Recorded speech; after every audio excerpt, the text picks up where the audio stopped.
지난 2016년에 저는 까미노 데 산티아고 가는 길이라고 하는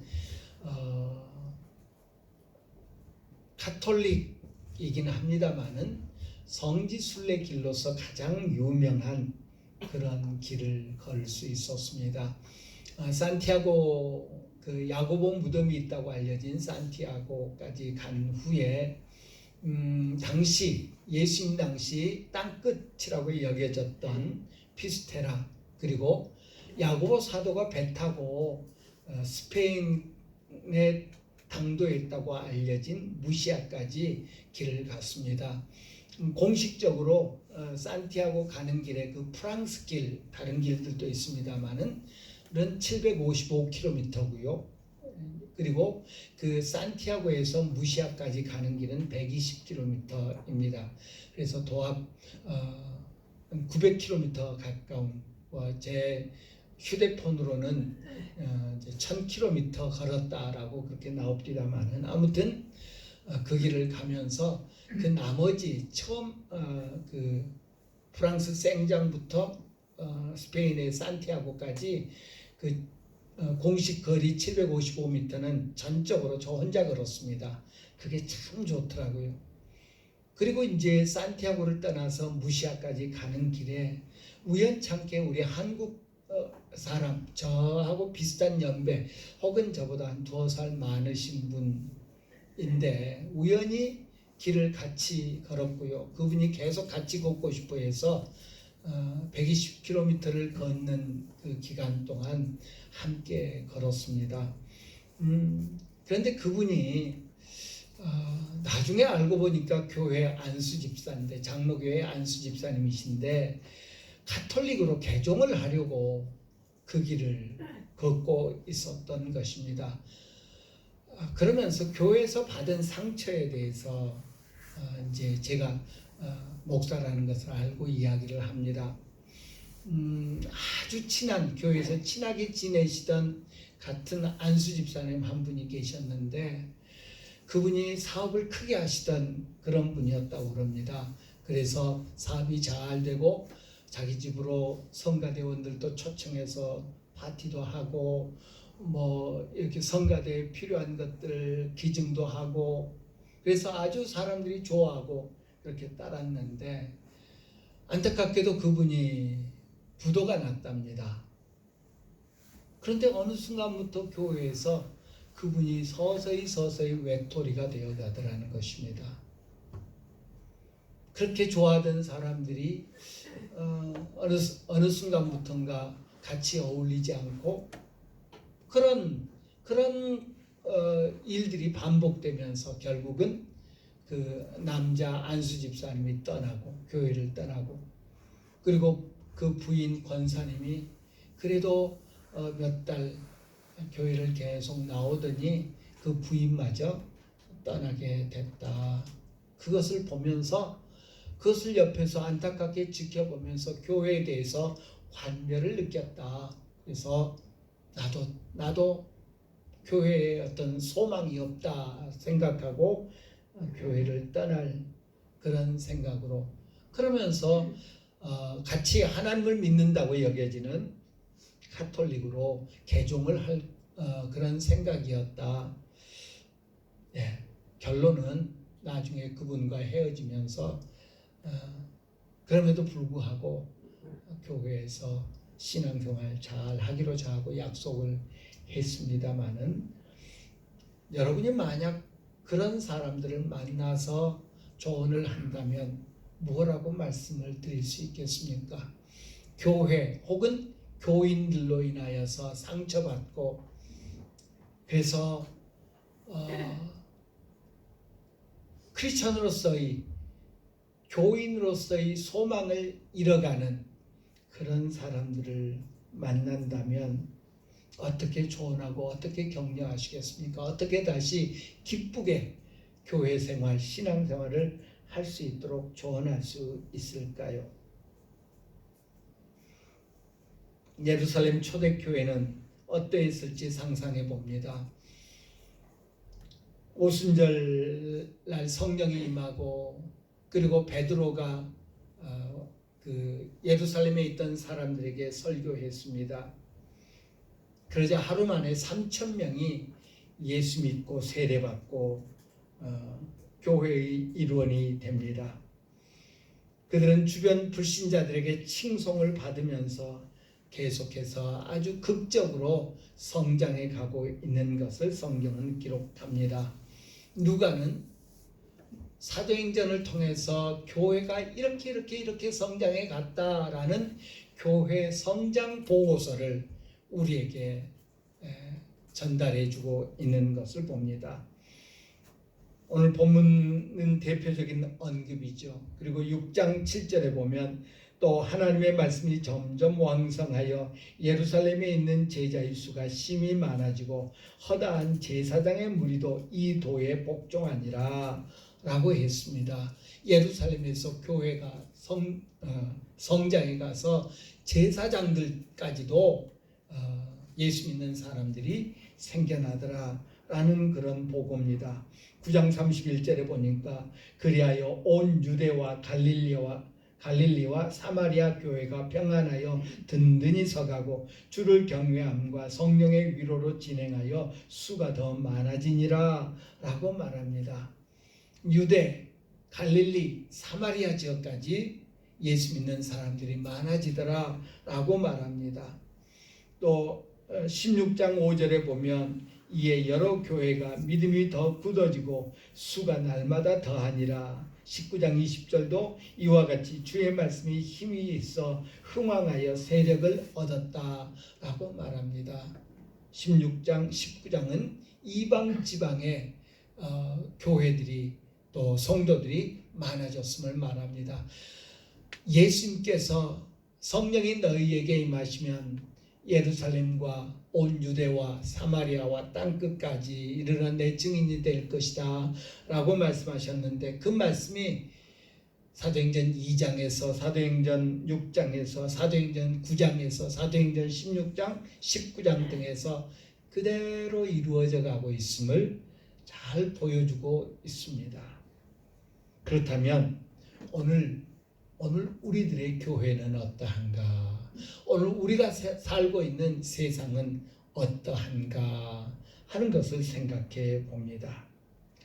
오늘 우리들에게 가장 큰 도전 중에 하나는 우리 교회를 하나님께서 원하시는 모양으로 만들어가는 것이라고 할 것입니다. 사도행전에서 예수님이 말씀하신 그대로 예루살렘, 유대, 사마리아 땅끝으로 이르러서 교회가 교인들의 수가 많아지면서 성장해가는 그런 모습처럼 오늘도 그러해야 된다라는 것입니다. 우리 모두는 하나님을 기쁘시게 하기를 원합니다. 우리 한 사람 한 사람이, 그리고 우리 교회가 하나님을 기쁘시게 하고 모든 선한 일에 열매 맺는 그런 교회 되기를 사모합니다. 그리스도의 장성한 분량이 충만한 데까지 이르라고 했던 바울 사도의 그 고백처럼 우리 또한 그렇게 되기를 원합니다. 그렇다면 우리는 하나님 보시기에 어떠할까? 우리의 지금 위치를 바르게 분석하고 판단할 때에, 평가할 때에 우리는 나아갈 방향을 얻게 됩니다. 아이들에게 시험 치르지 말자 하는 그런 주장도 많습니다만은, 아이들에게 학교에서 시험을 치르는 것은 여러 가지 긍정적인 효과들이 있습니다. 시험을 통해서 그래, 나는 국어에는 그래도 강점이 있는데 수학이 약하구나, 수학을 더 공부해야 되겠구나, 수학 중에서도 이 부분이 내가 약하구나, 이 부분은 그래도 잘하는데 이 부분은 약하구나, 이 부분을 더 공부해야 되겠다라는 것을 깨닫게 합니다. 다니엘서에 보면 벨사살이라고 하는 왕이 귀족들을 왕궁으로 불러가지고 잔치를 벌입니다. 내가 이 정도 되는 왕이다 라는 것을 자랑하기 위함이었습니다. 잔치를 베풀고 있는데 그 왕궁의 그 회색 벽에 손가락들이 나타납니다. 그리고 뭔가 알 수 없는 글씨를 씁니다. 우여곡절 끝에 다니엘이 불림을 받아서 다니엘이 그것을 해석합니다. 왕이시여, 여기 써진 말은 메네메네 데겔 우바르신이라는 말입니다. 그것을 해석하면 메네는 하나님이 이미 왕의 나라의 시대를 세워서 그것을 끝나게 하셨다 하며, 데겔은 왕을 저울에 달아보니 부족함이 보였다 하며, 베레스는 왕의 나라가 나뉘어서 메대와 바사 사람들에게 준바되었다 함이니이다 라고 해석합니다. 왕을 달아보니 부족해서 왕의 나라를, 바벨론 나라를 메대와 바사라고 하는 나라에게 나눠줘서 바벨론이 망하도록 하나님이 결정하셨답니다 라는 그런 해석을 내립니다. 늦기 전에 하나님께서 이렇게 이미 결정했다. 네 것을 내가 누리고 있는 이것을 뺏어서 메대와 바사 나라에게 나눠줄 거다라고 하나님이 결정하기 전에 깨달았더라면 얼마나 좋았을까. 하나님이 나를 어떻게 평가하시는가를 알았더라면 얼마나 좋았을까요. 이는 오늘 우리에게도 똑같이 적용되어야 할 것입니다. 하나님이 언젠가 양과 염소를 갈라놓으신다고 했습니다. 알곡과 쭉정이를 갈라놓으신다고 했습니다. 내가 지금 내 모습은 쭉정이 같은 모습이라는 걸 내가 미리 알았더라면, 그래서 예수님을 영접하고 양으로 알곡으로 구분되게 되도록 미리 준비를 했더라면 하는 그런 안타까움이 나중에 일어나지 아니하도록 오늘 우리 하나님이 나를 어떻게 평가하실까를 늘 염두에 두고 생각해야 한다 하는 것입니다. 그렇다면 우리는 몇 점 정도 받을 수 있을까요? 이를 위해서 우리는 초대교회, 예루살렘 초대교회와 우리 자신을 늘 비교해 볼 수 있어야겠습니다. 이는 어느 한순간이 아니라 우리 교회는 초대교회와 어떤 부분에서 같고 어떤 부분에서 다른가? 우리 교회는 초대교회와 비교해서 만약 초대교회가 100점이라면 오늘 우리 교회는 몇 점일까? 우리 주님 앞에 서는 그날까지 항상 우리 자신을 이 하나님의 말씀으로 평가하면서 우리의 부족함을 채우는 그런 기회를 삼아야 할 것입니다. 초대교회의 특징들을 살펴보려고 합니다. 가장 중요한 것은 그들은 사도들의 가르침을 받았다. 오늘 본문 42절에 말씀하고 있는 것을 봅니다. 오순절날 성령이 강림하고 베드로 사도가 일어나 설교했습니다. 구약의 애언을 인용해서 너희들이 십자가에 못 박아 죽인 그 예수님이 바로 하나님이 보내시겠다고 약속한 메시아다, 구원자다 라는 것을 알려주었습니다. 그리고 그 결과 예루살렘에 모였던 많은 사람들에게 변화가 나타났습니다. 그 특정한 날 누가는 약 3,000명의 사람이 예수 믿기로 작정했고, 예수 믿기로 작정했다는 표시로 예수의 이름으로 세례를 받았다라고 그렇게 묘사하고 있습니다. 그리고 그 이후로 이 새 신자들은 사도들의 가르침을 받았습니다. 사도들의 가르침은 예수님께로부터 배운 것입니다. 또한 성령께서 사도들에게 계시로 주신 말씀입니다. 다시 말해서 하나님의 말씀이다 라는 것입니다. 우리는 베드로 사도가 베드로후서에서 썼던 것처럼, 베드로전서 2장에 말씀했던 것처럼 순전하고 신령한 젖을 사모하는 그런 교회, 그런 성도들이 되어야 될 것입니다. 이 일이 없이는 하나님을 기쁘시게 하지 못합니다. 이 일이 없이는 하나님을 온전히 의지하지 못합니다. 여러분 알지 못하는 사람에게 여러분이 가지고 있는 재산, 돈을 맡기겠습니까? 누군가가 여러분에게 저한테도 입가금 문자가 오더라고요. 투자할 돈이나 있으면 있는 사람 좀 알아보고 보내지. 땅 사라고 종종 문자가 오고 또 뭐 요즘 주식 뭐 하면서 그렇게 어처구니 없게 속는가 봐요. 100만 원을 1,000원을 투자해서 100만 원을 번다고 뭐 그렇게 한번 해볼까요? 알지 못하는 사람도 투자하라고 그러면 의심하게 되는데 아는 사람도 알지 못하는 사람들에게 우리가 우리 인생을, 우리 삶을 혹은 우리 가진 것들을 맡길 수 없죠. 아는 만큼 신뢰합니다. 신뢰한 만큼 의지하게 됩니다. 바울 사도는 믿음은 들음에서 나며 들음은 그리스도의 말씀으로 말미암느니라. 그리스도의 말씀이 사도들을 통해서 이 새신자들에게 들려졌습니다. 그것을 들은 새신자들은 믿음을 갖게 되었습니다. 그것이 바로 예루살렘 교회, 초대교회의 모습이었습니다. 하나님의 말씀은 우리에게 믿음을 줍니다. 하나님의 말씀은 우리로 하여금 교훈의 풍조에 밀려 요동치 않게 하고 확실한 소망을 줍니다. 하나님의 말씀은 하나님의 사랑이 얼마나 위대한 것인가를 우리로 깨닫게 하여서 우리도 그 사랑을 받고 사랑을 하는 사람이 되게 합니다. 하나님의 말씀은 우리로 참 소망 가운데 거하게 합니다. 그런즉 너희에게 믿음, 소망, 사랑이 있을 것인데 성도들에게 발견되어야 하는 덕목의 가장 윗순위가 믿음과 사랑과 소망이라고 하였는데 이 모든 것들이 하나님의 말씀을 들음으로, 하나님의 말씀을 배움으로, 하나님의 말씀을 사모함으로 주어지더라라는 것입니다. 우리 교회와 우리 온 성도들이 하나님의 말씀을 가르침 받기를 사모하는 그런 우리 심령들이 되어야 할 것입니다.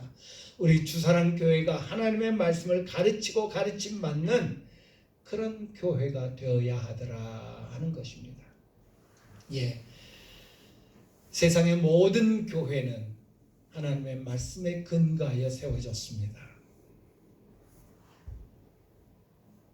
또한 오늘 본문은 하나님과 그리고 이웃과 교제하는 삶을 사는 그런 교회의 모습을 말씀해 주고 있습니다. 42절에 보니까 서로 교제하며 라고 읽습니다. 예루살렘 그리스도인들은 사도들의 가르침을 받을 뿐만 아니라 교제하는 데 매우 적극적이었다라는 것을 오늘 본문은 우리에게 가르쳐 줍니다. 이 교제, 누가는 이 교제라는 단어를 코이노니아라고 하는 단어를 썼습니다. 많이 들어보셨죠? 헬라어 코이노니아. 이 코이노니아라는 말은 참여한다라는 의미를 갖습니다. 참여한다. 성도의 교제를 통해서 다른 성도들의 삶에 참여하는 것입니다. 하나님과의 교제를 통해서 하나님의 일에 참여하는 것을 바로 코이노니아라고 합니다. 이 코이노니아의 예루살렘 교회의 코이노니아의 특징은 이 교제가 성도와의 교제, 하나님과의 교제가 섞여 있었다는 것입니다. 하나님과의 교제 따로, 성도와의 교제가 따로 아니었다는 것입니다.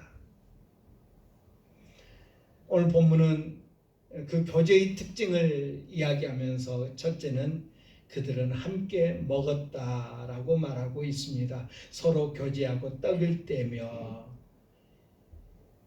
초대교회의 교제의 특징은 왔어? 반가워?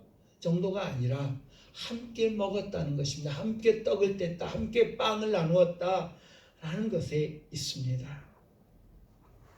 오늘날처럼 이들은 우리 오늘날 성찬식 할 때처럼 카스테라 한 조각 혹은 성찬식 떡빵 조각 빵 병이라고 그러죠. 성찬식 병 조그만 거 하나를 이렇게 혓바닥에 놓는 것, 또 포도주 목에도 기별이 안 갈 정도의 작은 양, 그것 훨씬 이상이었습니다. 1세기 신자들은 식사를 함으로써 교제를 나눴습니다. 그리고 그 교제가 성찬식의 의미를 함께 포함하고 있었습니다. 우리가 기억해야 될 것은 예수님께서 마지막 만찬, 우리가 흔히 말하는 최후의 만찬을 할 때에 빵 한 조각, 카스테라 작은 거 하나 같은 그것 주고 포도주 그냥 입술만 죽일 정도의 조금 주고, 그리고 내 몸을 기억해라, 내 피를 기억해라 라고 하지 않으셨다는 것입니다. 유대인들이 흔히 하는 식사를 도구로 사용하시면서 이것을 통해서 내 피와 내 살을 기념해라 라고 훈계하셨음을 우리는 기억합시다. 예루살렘의 성도들은 이 예수님의 지시를 매우 진지하게 받아들였습니다. 그들은 식사를 할 때마다 오늘날처럼 교회에서 모인 것이 아니라 누구네 집에서 함께 식사를 하고, 누구네 집에서 함께 식사를 하고, 누구네 집에 초대해서 함께 식사를 하고, 식사를 할 때마다 바로 주님의 피를, 주님의 몸을 기념하는 그런 기회로 삼았습니다.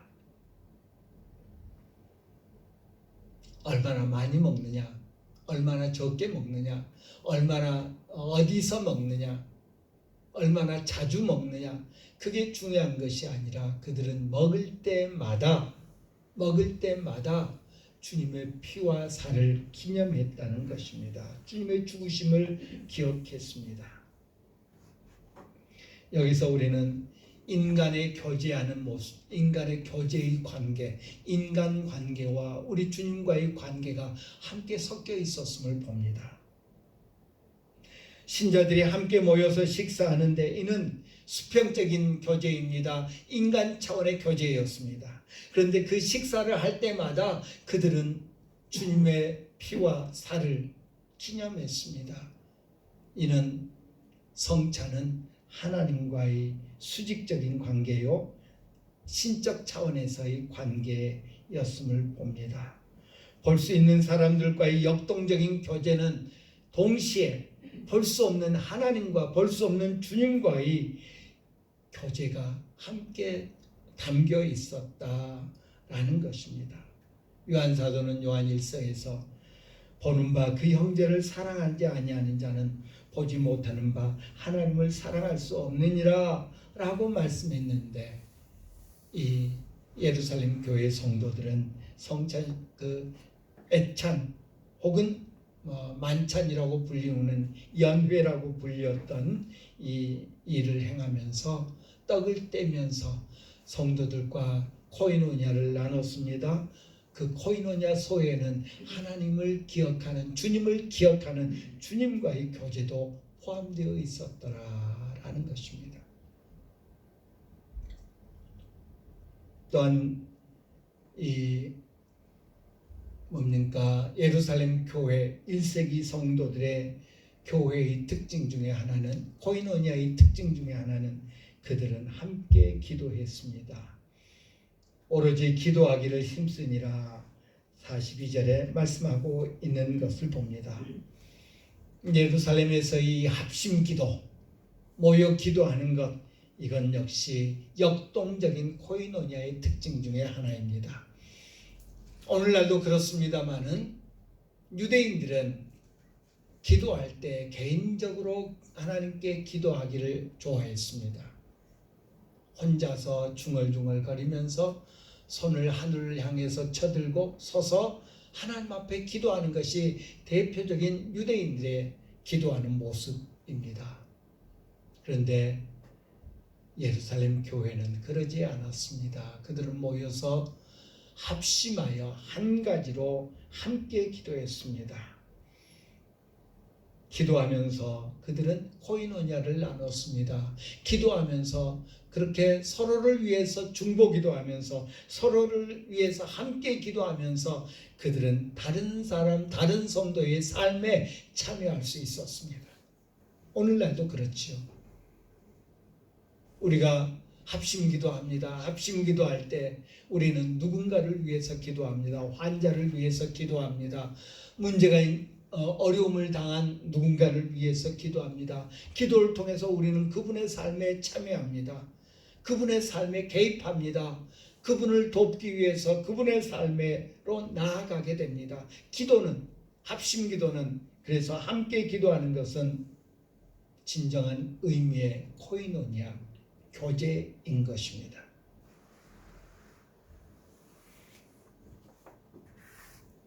우리 성경에 보면 개인 기도, 예수님도 하셨고요. 또 예수님이 말씀을 통해서도 개인 기도가 중요함을 말씀해 주셨습니다. 개인 기도를 부정하는 거 아닙니다. 예수님도 혼자서 산에 올라가 기도하셨고요. 혼자서 밤이 맞도록 기도하셨고요. 기도하셨습니다. 그리고 골방에서 기도해라. 은밀한 중에 보시는 하나님이 들으신다. 개인 기도에 대해서 강조하셨습니다. 그런데 성경의 상당 부분, 신약 성경의 상당 부분에서 바울 사도도 예수님도 합심해서 함께 기도할 것을 강조하고 있는 것을 봅니다. 기도 제목을 내놓고 함께 기도하는 것을 봅니다. 내가 너희를 위해서 이렇게 이런 것들을 위해서 기도한다. 기도를 통해서 멀리 떨어져 있는 성도들의 삶에 개입하는, 참여하는 그런 바울 사도의 모습을 볼 수 있습니다.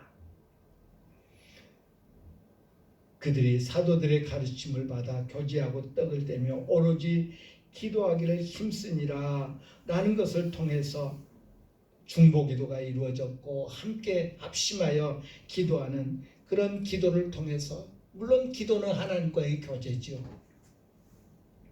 그런데 그 기도를 통해서 다른 사람의 삶에도 관여하는, 참여하는 코이노니아가 이루어지고 있었음을 봅니다.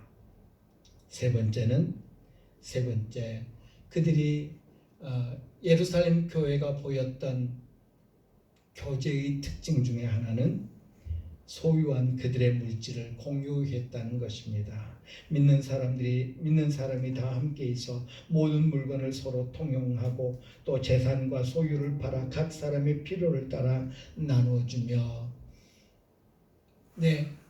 초대교회가 시작할 때의 모습을 사도행전 2장 기록하는데 오순절을 기점으로 해서 시작합니다. 오순절은 그 이스라엘 백성들이 하나님을 경외하는 유대인들이 모여서 온 가족이 참여하여서 50일 동안 축제를 벌이는 그런 기간의 마지막 날이 오순절입니다. 하나님께서 우리 가정을 복주시고 우리에게 일용할 양식을 주시고 이렇게 창고에 물건을 쌓아둘 수 있게 하심을, 추수한 것들을 쌓아두게 하심을 감사하며 절기를 지켰습니다. 그 50일째 되는 날 성령이 강림하셨고 교회가 탄생했습니다. 급하고 강한 바람 같은 것이 가득 채웠고요. 불의 혀가 나타나서 사도들로 하여금 복음 메시지를 전할 수 있게 만들었습니다. 로마가 통치하고 있던 당시 여러 나라들로부터, 여러 세계로부터 예루살렘에 왔던 사람들이 오순절 역사를 통해서 예수 믿기로 작정합니다. 그리고 집으로 돌아가지를 않습니다. 교회가 시작하자마자 문제가 발생했습니다. 그들은 예루살렘에 머물기로 작정합니다. 예수 믿고 성령의 은혜를 힘입고 나서 너무나 감격스러운 나머지 집에 돌아갈 생각을 하지 않습니다. 이 사람들을 어떻게 먹여 살립니까? 하루에 3,000명 혹은 5,000명, 이 엄청난 인파가 집으로 돌아가야 되는데 돌아가지 않고 예루살렘에 계속 머물러 있습니다. 그 사람들을 어떻게 먹일 것입니까? 교회에 모여서 교제하는데 함께 기도하고 교제를 나누는데 떡을 나눠줘야 되는데 그 일을 어떻게 감당합니까? 그런데 그리스도 안에서 예수 믿게 된 성도들이, 신자들이, 교인들이 먹을 것이 없는 사람들에게 먹을 것을 제공해 줍니다. 잠잘 곳이 없는 사람들에게 잘 곳을 공급해 줍니다. 의복이 필요한 사람들에게 의복을 제공해 줍니다. 예수의 추종자들이 성숙한 모습을 보입니다. 바로 쓸 것을 함께 나누는 그런 모습이었습니다.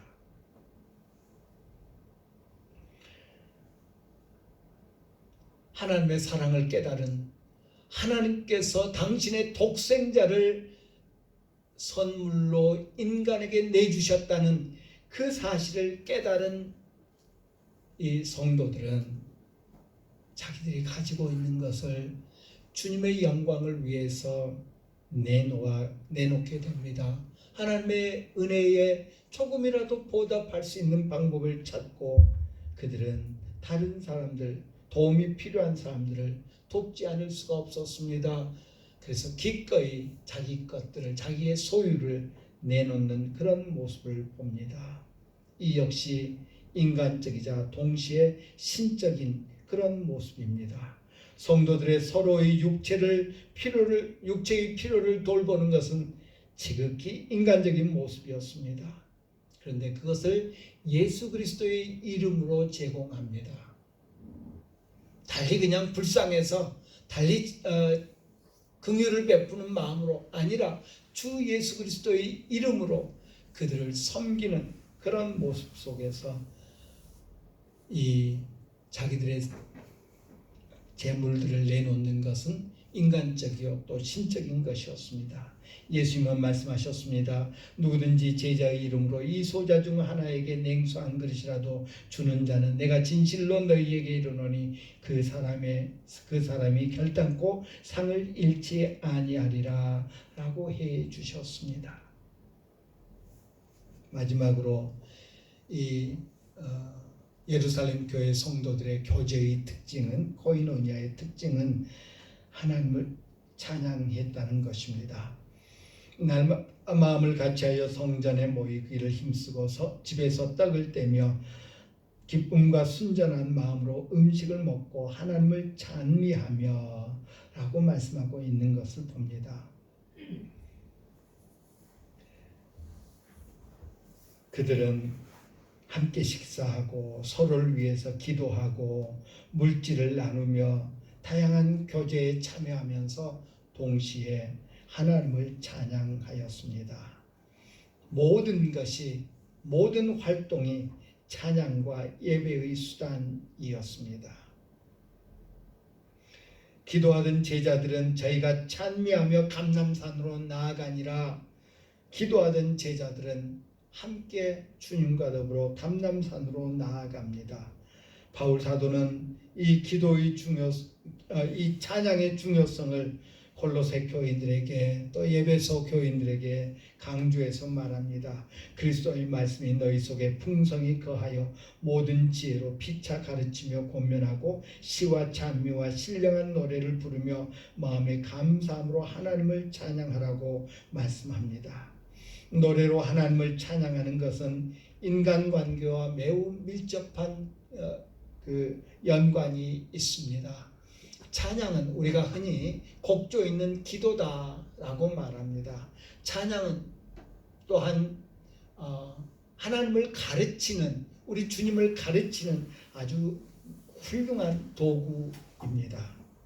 우리 시편을 보면 운율을 맞춰서 또 여러 가지 다양한 방법들로 시편을 지었습니다. 왜? 노래로 불러서 가르치도록 하기 위해서. 노래는 우리 그냥 말로 전한 것보다 훨씬 더 오래 기억하죠. 그들은 음악을 매개로 서로에게 하나님의 말씀을 전하면서 하나님께 찬양과 감사로 그들의 목소리를 높여 드렸습니다. 친밀한 인간관계와 관련된 따뜻하고 역동적인 감정은 하나님과의 관계에 의미를 부여했습니다. 너무 기쁜 나머지 하나님을 찬양합니다. 그 찬양은 다른 사람에게도 선한 영향을 끼쳤습니다. 예루살렘 교회 성도들의 교제의 특징은 그러했습니다. 그들은 함께 식사하면서 성찬으로 주님을 기억했습니다. 그들은 서로를 위해 기도하면서 하나님과 교제했습니다. 그들은 서로의 필요를 채우기 위해서 물질적인 소유를 나누면서 그들을 위해 목숨을 버리신 주님을 예배했습니다. 시와 찬미와 신령한 노래로 서로를 가르치면서 그리고 하나님의 이름을 높여 찬양했습니다. 다른 성도들과의 교제가 결국은 하나님과의 교제를 돈독하게 만들었더라. 하나님과의 교제가 분명한 사람은 다른 성도와의 교제가 아름다운 모습으로 드러나야 한다라는 것을 우리에게 잘 보여줍니다. 그렇다면 이 예루살렘 교회와 우리 주사람 교회는 어떤가? 우리는 어떤 면에서, 어떤 부분에서 더 힘써야 될 것인가? 나는 우리 주사람 교회가 이런 아름다운 코이노니아의 교제의 모습을 보이도록 어느 부분에 헌신하여야 될 것인가? 교회는 그리스도의 몸이라고 했습니다. 우리 몸이 어디가 아프면 다른 부분들이 도와주죠. 몸의 어떤 부분에 염증이 나서 열이 나면 다른 장기들이 그 열을 빼내려고 함께 돕습니다. 어디가 아프면, 어디가 열이 나면 손으로 그 열기를 내리기 위해서 노력합니다. 몸에 좋지 않은 바이러스가 들어오면 몸을 다니는 혈액들이 그 바이러스와 싸워서 퇴치하려고 애를 씁니다. 오늘 우리가 생각한 예루살렘 교회의 아름다운 모습들, 우리 교회에 적용해 보면서 나는 그렇다면 우리 교회가 주님이 기뻐하시는 모습을 이루기 위해서 어디에 헌신해야 될 것인가를 생각하면서 우리 교회가 더불어 강해지는, 건강해지는 그런 교회 되도록 힘씁시다. 기도하겠습니다.